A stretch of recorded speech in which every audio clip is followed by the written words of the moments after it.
Evangelio de Juan, capítulo 4.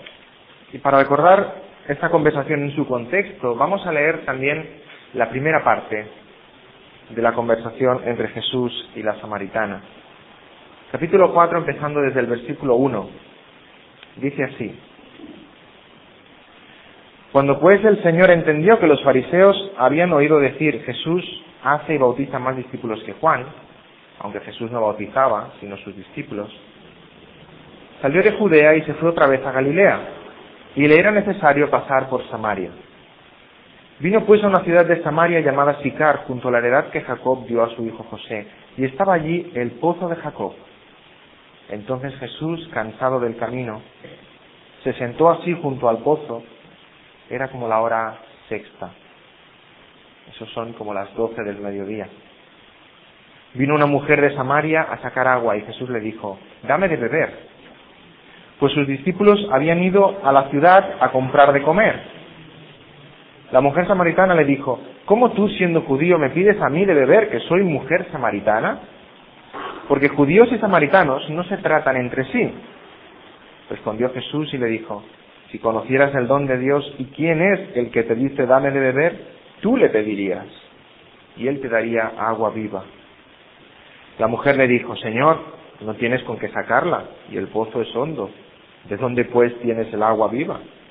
¿Acaso eres tú mayor que nuestro padre Jacob, que nos dio este pozo, del cual bebieron él, sus hijos y sus ganados?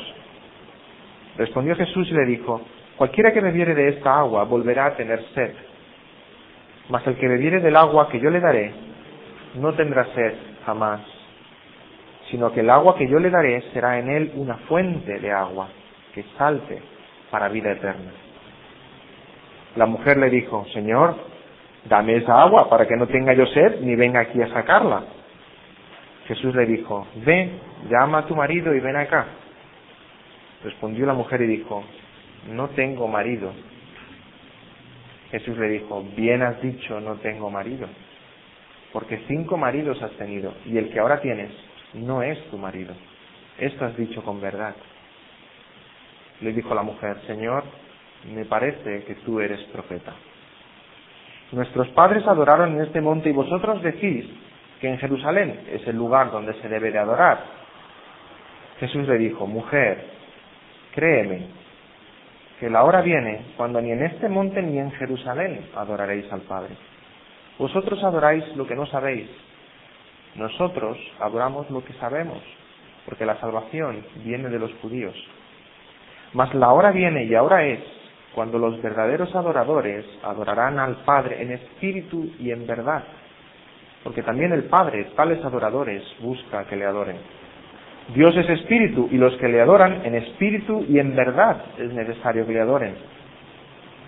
Le dijo la mujer, sé que ha de venir el Mesías, llamado el Cristo. Cuando Él venga, nos declarará todas las cosas. Jesús le dijo, yo soy el que habla contigo. Hasta aquí el estudio que hicimos hace 2 o 3 meses. Y esta es la segunda parte de la conversación que vamos a tocar hoy. Versículo 27. En esto vinieron sus discípulos y se maravillaron de que hablaba con una mujer. Sin embargo, ninguno dijo, ¿qué preguntas? ¿O qué hablas con ella? Entonces la mujer dejó su cántaro y fue a la ciudad y dijo a los hombres, venid, ved a un hombre que me ha dicho todo cuanto he hecho. ¿No será este el Cristo? Entonces salieron de la ciudad y vinieron a él. Entre tanto los discípulos le rogaban diciendo, Rabí, come. Él les dijo, yo tengo una comida que comer que vosotros no sabéis. Entonces los discípulos decían unos a otros, ¿le habrá traído alguien de comer? Jesús les dijo, mi comida es que haga la voluntad del que me envió y que acabe su obra. ¿No decís vosotros, aún faltan 4 meses para que llegue la siega? He aquí os digo, alzad vuestros ojos y mirad los campos, porque ya están blancos para la siega. Y el que siega recibe salario y recoge fruto para vida eterna, para que el que siembra goce juntamente con el que siega. Porque en esto es verdadero el dicho, uno es el que siembra y otro es el que ciega. Yo os he enviado a cegar lo que vosotros no labrasteis. Otros labraron, y vosotros habéis entrado en sus labores. Y muchos de los samaritanos de aquella ciudad creyeron en él por la palabra de la mujer, que daba testimonio diciendo: me dijo todo lo que he hecho. Entonces vinieron los samaritanos a él y le rogaron que se quedase con ellos, y se quedó allí 2 días. Y creyeron muchos más por la palabra de ellos. Y decían a la mujer: ya no creemos solamente por tu dicho, porque nosotros mismos hemos oído y sabemos que verdaderamente este es el Salvador del mundo, el Cristo. Hasta aquí la palabra del Señor. Estamos estudiando el Evangelio de Juan, y como sabéis, el Evangelio de Juan es un evangelio de encuentros personales.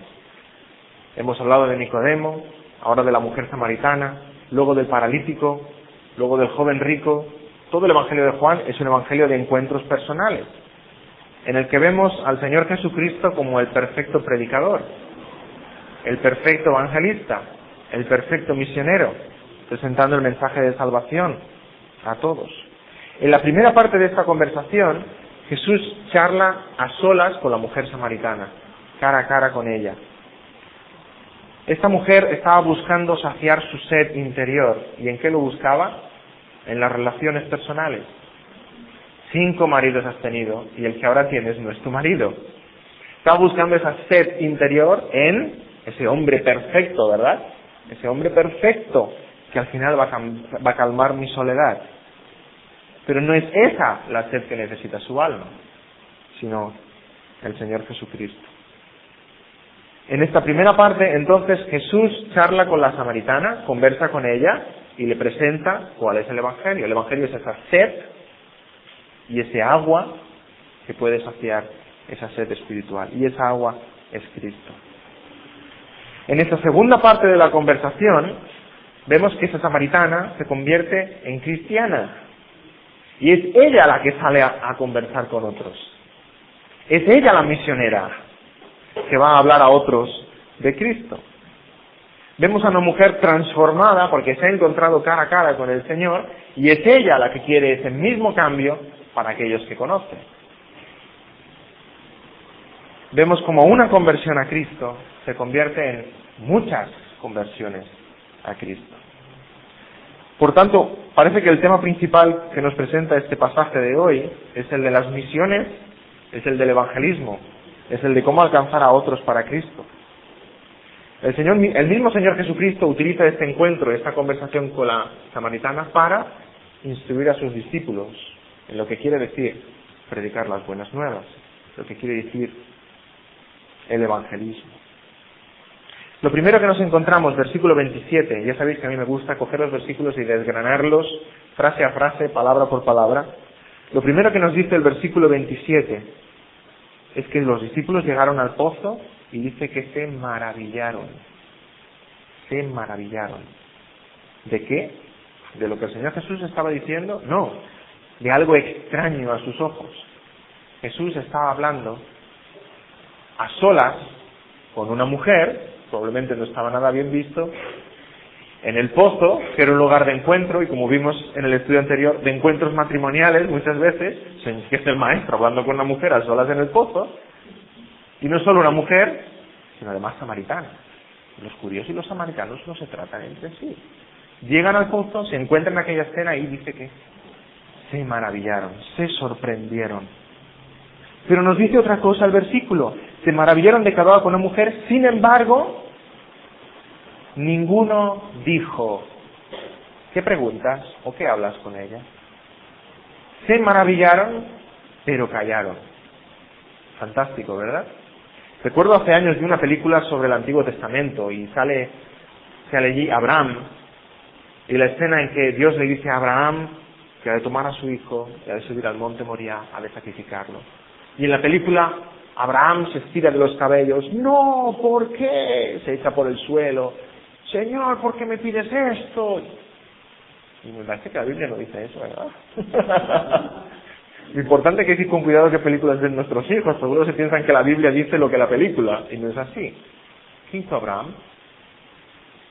Cayó. ¿Se maravilló? ¿Se sorprendió de lo que Dios estaba haciendo en aquel momento? Puedo asegurar que sí. Puedo asegurar que sí. Pero cayó. Cayó en una actitud pasiva. No, dice que se levantó muy de mañana. Cogió a su hijo, cogió la leña, cogió el fuego y subió a la montaña. No, pasividad no. Profunda confianza. Pasividad no. Profunda confianza. Y esa es la actitud que vemos aquí en los discípulos. No osan interrumpir. No entienden lo que Jesús está haciendo, pero callan. ¿Y cuántas veces nos pasa eso en nuestras vidas? Señor, ¿por qué? ¿Por qué esa prueba? ¿Por qué esa dificultad? ¿Por qué esta enfermedad? ¿Por qué estos problemas? ¿Por qué estos asuntos en el trabajo? ¿Por qué? ¿Por qué? ¿Por qué? Ojalá calláramos más, ¿verdad? Ojalá dijéramos, Señor, tú sí sabes. Yo no entiendo, tú sí entiendes. Ojalá guardáramos más silencio, no en una actitud pasiva, sino en una actitud de confianza en el Señor. No sabemos en qué momento de la conversación los discípulos llegan, pero sabemos que luego supieron todo lo que hablaron Jesús y la samaritana, porque aquí está escrito, el apóstol Juan lo escribió todo. Sabemos que supieron lo que se habían perdido, porque llegaron al final de esta conversación. Y luego dice el pasaje algo muy interesante. Cuando llegan los discípulos, ¿qué hace la mujer samaritana? Dice el versículo 28, la mujer dejó su cántaro. ¿No os llama la atención esta expresión?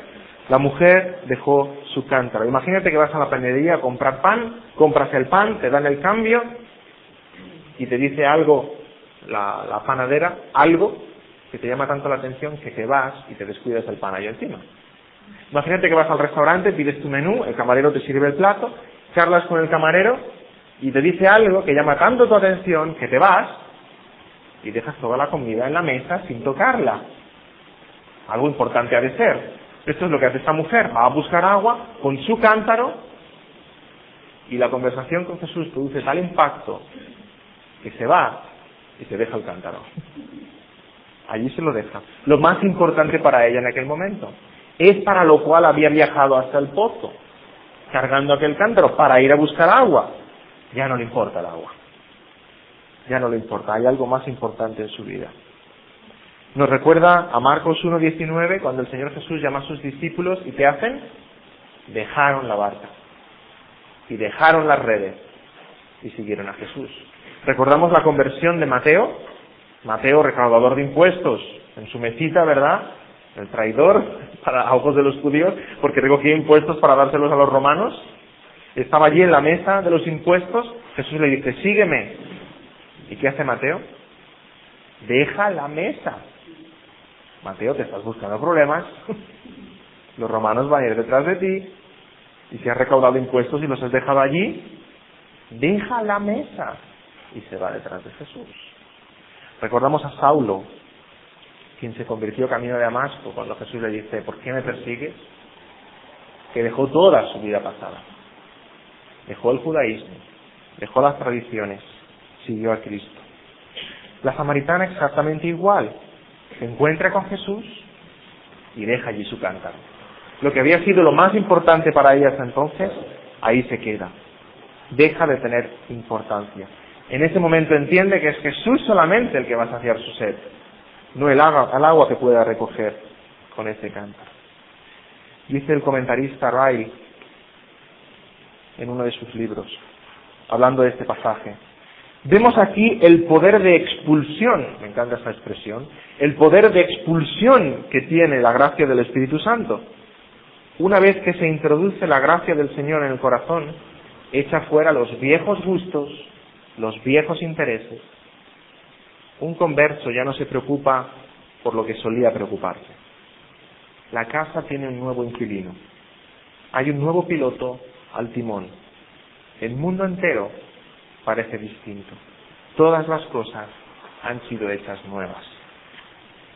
Y esa es la principal señal de la conversión cristiana. Lo que me gustaba ya no me gusta. Lo que era importante ya no lo es. Lo que quería ya no lo quiero. Ha cambiado Cristo todo mi interior. Eso es nacer de nuevo. Las cosas viejas pasaron. Y hay en el cristiano un profundo deseo de abandonar antiguos pensamientos, antiguas amistades, antiguas costumbres, antiguos hábitos. Porque una vez tienes a Cristo, hay un nuevo timón al barco, hay un nuevo piloto, cambiamos de rumbo. Cristo es esa perla de gran precio que dice también el Evangelio, por la cual vendemos todo, renunciamos a todo, lo dejamos todo, como dice el apóstol Pablo, todo lo estimo por basura, por amor a Cristo. Y hemos de ser capaces de renunciar a todo. Por tanto, el cristiano no es solo alguien que sabe que pertenece a Cristo, el cristiano es alguien que sabe que no se pertenece a sí mismo. Que no se pertenece a sí mismo. Ya no es mío, ni mi cuerpo, ni mi tiempo, ni mi familia, ni mis sueños, ni mis ilusiones. Nada es mío. Todo es suyo. Pero como vemos en esta mujer samaritana, la conversión cristiana no es solamente un cambio interior, también es un cambio exterior. Es un cambio exterior, un cambio tremendo. ¿Qué hace esta samaritana? ¿Qué es lo primero que hace?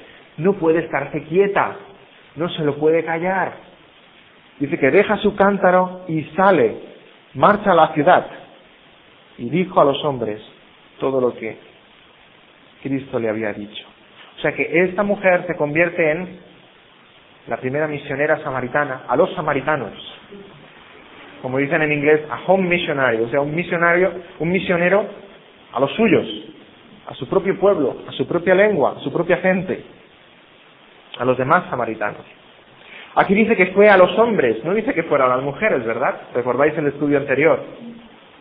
Que probablemente iba sola al pozo, iba a las 12 del mediodía, una hora de mucha calor, porque las demás mujeres seguramente no la tenían bien vista, murmuraban contra ella por su pasado intempestivo y por su currículum. Era una mujer que se sentía sola, que se sentía marginada. ¿Y cuáles son sus amistades? Los hombres. Las mujeres no quieren hablar conmigo. Pero va a los hombres y a ellos anuncia las buenas nuevas del Evangelio. Y vemos que el testimonio de esta mujer samaritana es un perfecto discurso, ¿verdad? Estuvo hablando con estos hombres como media hora, un sermón de 1 hora, ¿sí? ¿Qué les dice? ¿Qué les dice? Versículo 29. Venid, ved a un hombre que me ha dicho todo cuanto he hecho. ¿No será este el Cristo? Ahí se acaba su testimonio. Ahí se acaba, sencillo. Se ha dicho mucho y se ha escrito mucho de cómo dar tu testimonio personal. Hay un ingrediente que no puede faltar en nuestro testimonio personal. Pasión. Pasión. Da igual si hablas bien, si hablas mal, si te explicas bien o no. Cuando hablamos de Cristo, que los demás perciban que va en serio, que es de verdad, que es de verdad. No solo debemos hablar del gozo y de la esperanza que Cristo nos da, tenemos que hablar con gozo y con esperanza. Ese es el más grande testimonio. Que el cristianismo no sea algo teórico que está ahí en las nubes de lo cual hablamos, sino que se vea en la vida personal de uno. El resultado del testimonio de esta mujer samaritana es inmediato. Nos dice el versículo 30 que entonces salieron de la ciudad y vinieron a él. El impacto que produjo es tremendo. Jesús tan solo habló a una mujer, pero a través de esta mujer muchos vinieron a Cristo. Y ojalá sea así con todos nosotros. Yo tuve un encuentro con Cristo. Ojalá que gracias a ese encuentro con Cristo, otros muchos vengan a Cristo y puedan tener ese encuentro con Él. Esta mujer se convierte en una misionera, en una evangelista. Como dice Rail de nuevo, hay miles de personas que jamás escucharían un sermón, pero sí escucharían las palabras de un amigo. Y exactamente es esto lo que sucede con esta samaritana. Va a sus amigos y les habla de Cristo. Cada cristiano, cada uno de nosotros deberíamos ser un misionero, allá donde Dios nos haya puesto. No hace falta irse al Chad o Arabia para ser un misionero. En nuestro trabajo, en nuestro centro de estudios, a nuestros vecinos, a nuestros familiares, a aquellos que hay a nuestro alrededor, podemos compartir lo que Cristo ha hecho en nuestras vidas.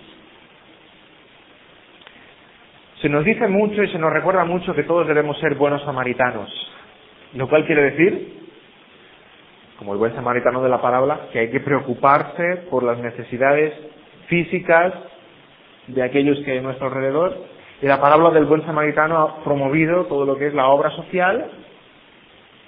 Está bien ser buenos samaritanos, también hay que ser buenas samaritanas, como esta. Hay que preocuparse por la salud espiritual de aquellos que tenemos a nuestro alrededor. El versículo 31, el Señor Jesús continúa conversando con sus discípulos.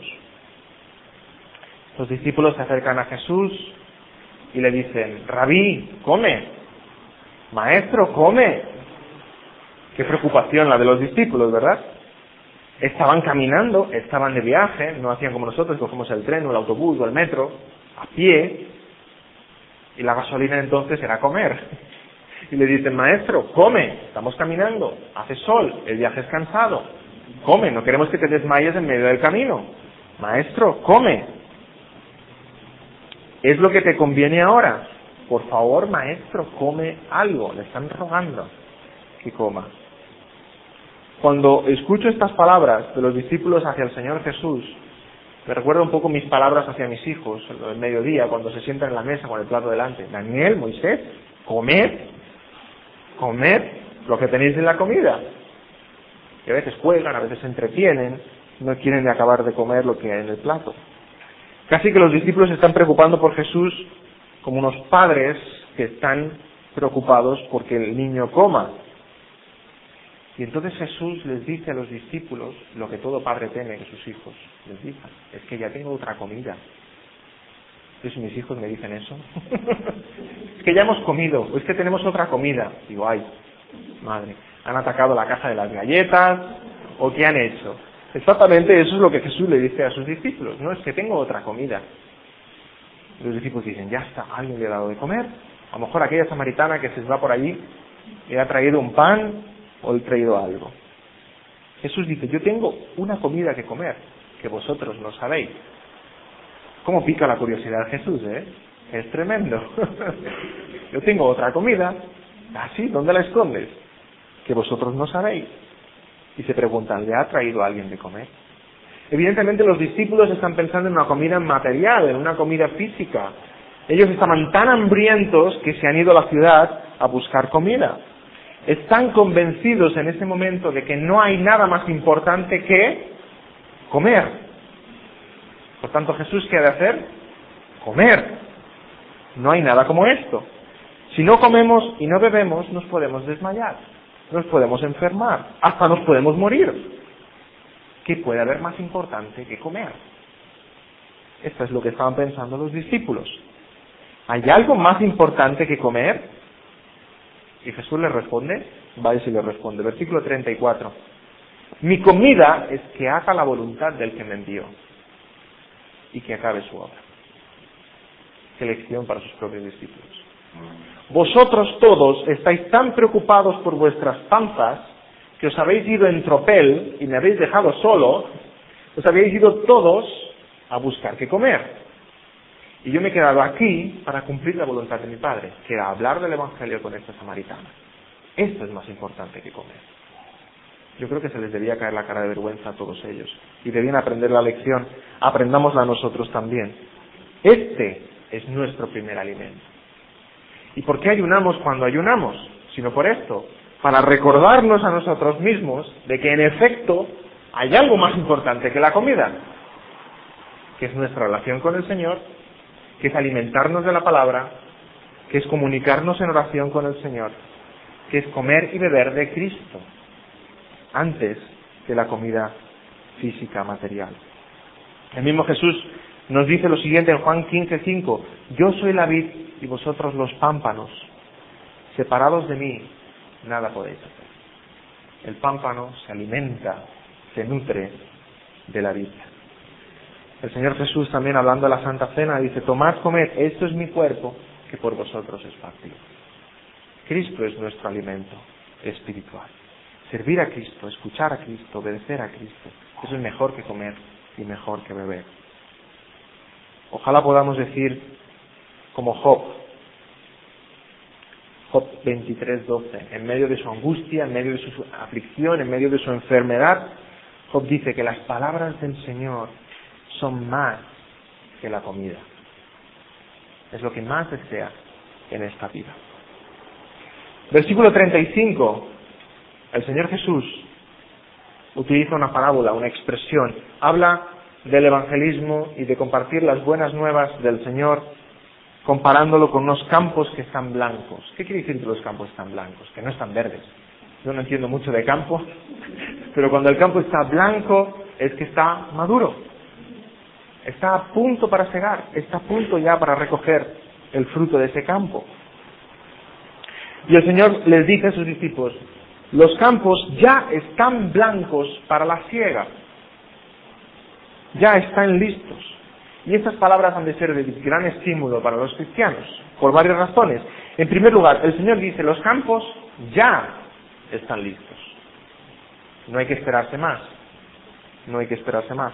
Ahora es el momento de cosechar.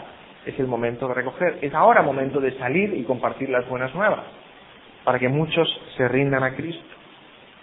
Es cierto que uno es el que siembra y otro es el que ciega, es el versículo 37, pero el Señor está enviando a sus discípulos no a sembrar, porque ya se ha sembrado. Ya ha habido el testimonio de los profetas, el testimonio de los apóstoles. Igual en nuestro país no hay quien no sepa de Cristo. Ya se ha sembrado. Vamos a cegar, vamos a cosechar. Allí donde el Espíritu está trabajando, aquella alma se rendirá al Señor. Otros sembraron, nosotros salimos a cosechar. No solamente dice ya, sino dice: y el que siega, recoge fruto. Y nos está presentando aquí el evangelista la evidencia de que Dios nos está enviando a un campo donde hay fruto. No nos está enviando a un campo seco, yermo o lleno de cardos borriqueros. Y nos dice: ir allí a cegar. Ya veremos si sacáis algo. Ya veremos si alguien nos escucha. Ya veremos si alguien se entrega al Señor. No, nos dice: el que ciega recoge fruto. Nos está llevando a un campo fértil, a un campo donde se ha sembrado. Y en efecto vamos a cosechar. Y es cierto que cuando hablamos del Señor, a veces dices: uy, un cardo borriquero. Hojarasca, paja. Hay quienes dicen: Señor, Señor, y luego abandonan la fe. Hay quienes la rechazan contundentemente. Y dice: Señor, ¿de verdad hay fruto? ¿De verdad me has enviado a este campo a cosechar? Por supuesto, hay hojarasca, pero hay fruto. Hay fruto que recoger. Recogeremos mucho trigo plantado por el Señor. Muchas almas que son suyas. Cuando vemos tanta gente que está viviendo su vida y no se ha rendido a Cristo, decimos: ¿quiénes son del Señor? ¿Quiénes no son del Señor? No quiénes han de ser del Señor, sino quiénes son del Señor, que no sabemos quiénes son, pero ahí hay almas que son suyas. Solo necesitan escuchar el Evangelio y que el Espíritu abra sus corazones. Y el Señor no solo dice que el que siega recoge fruto, sino que el que siega recibe, como dice el pasaje, salario, ¿verdad? El que siega recibe salario. Y un salario que supera con creces el trabajo que hayamos hecho. Cuando estemos en la presencia del Señor y Él nos dé la vida eterna, y Él nos dé la gloria compartida con Él, evidentemente es un salario mucho más grande de lo que podemos pensar. La salvación es por gracia, no porque trabajemos mucho en esta vida, Dios nos va a dar la vida eterna. La salvación es por gracia. Pero sí es cierto, como dice Pedro, que cuando lleguemos a la presencia del Señor se nos va a dar una corona de gloria. Un premio, un galardón, que también será eterno. Hay algo más que me sorprende de este pasaje. Nos dice el texto que el Señor Jesús se quedó ¿cuánto tiempo con los samaritanos? ¿Recordáis? 2 días. Y creyeron 3 o 4 personas. 2 días es poco tiempo. 2 días con los samaritanos, 3 o 4 que creyeron, ¿cierto? No, se quedó 2 días y creyeron muchos. Muchos creyeron por la palabra de Él. Impresionante. Los judíos tuvieron al Señor Jesucristo 3 años de su ministerio y no creyeron tantos. Los samaritanos tuvieron 2 días a Jesús y creyeron muchos. Los judíos contemplaron muchos sermones y muchísimos milagros y creyeron pocos. Los samaritanos no vieron ningún milagro. Dice que creyeron por la palabra de Él y muchos creyeron. Los judíos tuvieron la revelación de Dios y la palabra de Dios desde tiempos inmemoriales y luchaban con la incredulidad. Los samaritanos tenían apenas el Pentateuco y una versión del Pentateuco, de los libros de Moisés, y cuando Cristo les habla, creyeron, y creyeron muchos. Qué lección tan grande, ¿verdad? ¿Cuántos pasajes nos dicen que lo necio del mundo escogió Dios para avergonzar a los sabios? Que a los débiles quiso salvar Dios para avergonzar a los fuertes. Y así es muchas veces. Los que se creen fuertes, los que se creen sabios, los que se creen justos, los que se creen sanos, son aquellos que realmente tienen necesidad de médico. Versículo 39, ya llegamos al final de este pasaje. Se nos dice que unos creyeron por las palabras de la samaritana, se nos dice que otros creyeron por las palabras directamente predicadas por el Señor Jesús. Versículo 41. Creyeron muchos más por la palabra de Él, porque escucharon a Cristo. No todos llegan a Cristo de la misma manera. Unos escuchan la voz de Cristo, otros escuchan a alguien que predica de Cristo, pero todos llegan a sus pies. Como leemos en 1 Corintios 12:6, hay diversidad de operaciones, pero Dios, que hace todas las cosas en todos, es el mismo. No hay una conversión que sea igual a otra. No hay una conversión a Cristo que sea igual a otra. De nuevo Ryle escribe lo siguiente: el camino por el que el Espíritu guía a todo el pueblo de Dios es siempre el mismo, pero las sendas por las que les lleva a ese camino son con frecuencia radicalmente distintas. Hay algunos en los que la obra de conversión es repentina, instantánea. Hay otros en los que se desarrolla lenta y calladamente, a través de fases imperceptibles. A algunos Dios les abre el corazón suavemente, como a Lidia, recordamos el pasaje. A otros les despierta por medio de un violento sobresalto, como al carcelero de Filipos. A todos se les lleva finalmente al arrepentimiento ante Dios. La fe en nuestro Señor Jesucristo y la santidad en la conducta. Pero no todos comienzan con la misma experiencia. El arma que lleva la convicción al alma de un creyente no es la que mejor atraviesa a otra. Los dardos del Espíritu proceden de la misma aljaba, y es hermosa esta ilustración. Pero unas veces utiliza unos y otras veces otros, según su voluntad soberana. No todos llegamos a conocer a Cristo de la misma manera. Saulo, camino de Damasco, cae, no dice del caballo, dice cae a tierra por un sobresalto, porque escucha la voz del Señor. Y su cambio es absoluto, radical, de perseguir a los cristianos a sumarse a ellos. La conversión de Timoteo es otra. Nos dice la palabra que Timoteo, desde niño has sabido las Escrituras que te enseñaron tu madre Eunice y tu abuela Loida. Una conversión completamente distinta. Lo importante es que de una manera o de otra Dios sigue cambiando corazones. Que Dios es quien salva, como quiere, cuando quiere y a quien quiere, pero hoy continúa salvando. Hoy continúa salvando pecadores. Quisiera acabar con las palabras del versículo 16 y 17. No, perdón, tengo mal esta cita. Versículo 35. ¿No decís vosotros, aún faltan 4 meses para que llegue la siega? He aquí os digo, alzad vuestros ojos y mirad los campos, porque ya están blancos para la siega. Es cierto que los campos son del Señor, es cierto que el fruto es del Señor, es cierto que la salvación la da el Señor, es cierto que el salario que podamos recibir lo da el Señor, es cierto que el Evangelio es del Señor, toda la obra es del Señor. Ahora, Él demanda de ti y de mí una cosa: alzad vuestros ojos y mirad los campos. Y el énfasis es tremendo. El pasaje en el original griego podría haber dicho, alzad los ojos, ¿cierto? Si yo te digo, levanta la pierna, no vas a levantar la pierna del vecino, ¿verdad? ¿Tú entiendes qué pierna estoy hablando? Levanta la pierna, levantas la tuya, ¿cierto? Pero aquí Jesús está poniendo el énfasis, no dice alzad los ojos, dice alzad vuestros ojos. ¿Qué está diciendo Jesús? Que los míos ya están puestos allí. Ahora alzad los vuestros.